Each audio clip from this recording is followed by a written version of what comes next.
একটু রেস্ট নিলেই মা ঠিক হয়ে যাবে আমার মনে হয়। হ্যাঁ, তারপর আমাদের সেলিব্রেশনে পার্টিসিপেটও করবো। এই বলছে আজকে না ডাবল সেলিব্রেশন হবে, কেন বল? আজকে শুভদি আর বেবিও ফিরে এসছে, আর আমাদের কমলি রানিও ফিরে এসছে।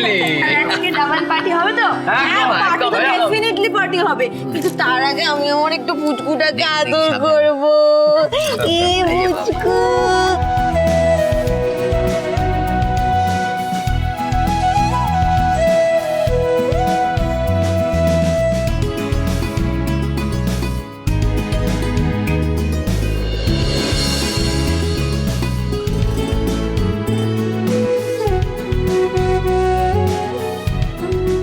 বধু। বনু বনু কাছে যাবে, চলো এসো। না না না না, বনুর ওপর সবার আগে অধিকার কিন্তু কেশুর। এই দেখো এই দেখো এই দেখো জুতো।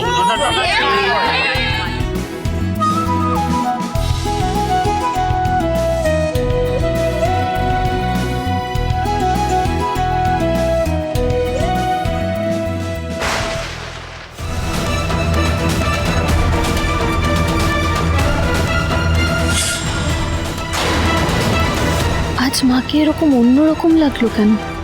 মা কি তবে আমায় দেখে খুশি হয়নি?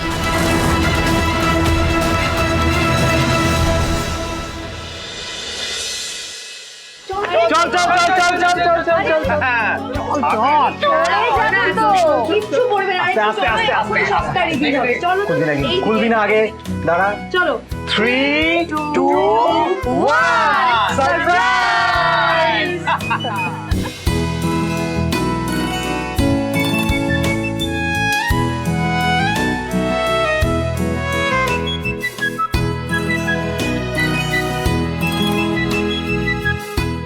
এসব কি?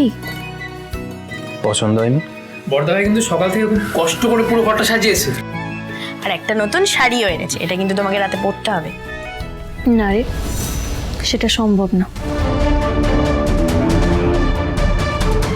আমি এই বাড়িতে ফিরে এসেছি ঠিকই, কিন্তু আমার পক্ষে আদির সঙ্গে এক ঘরে থাকা সম্ভব না। শুভটা তুমি কি বলছো? এটা আমাদের দুজনের ঘর, তুমি এখানে থাকবে না তো কোথায় থাকবে? গেস্ট রুমে থাকবো আমি আজকে থেকে।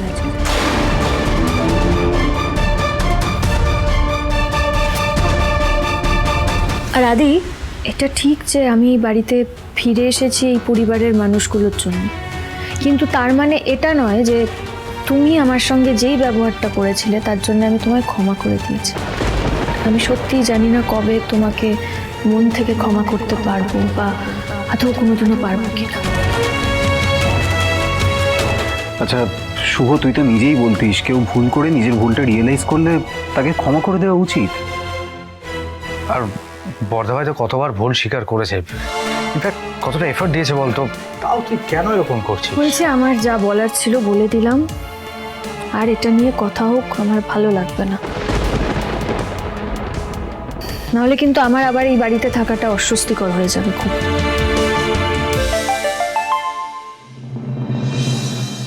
হ্যালো ম্যাডাম, আমি পডকাস্টের ডেট, টাইম, ভেন্যু সবকিছু মেসেজ করে দিয়েছি, একটু কাইন্ডলি দেখে নিন প্লিজ।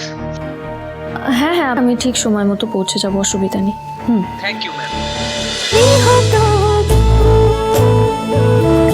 গৃহপ্রবেশ সোম থেকে রবি রাত 10টায় স্টার জলসায় ও জিও হটস্টারে।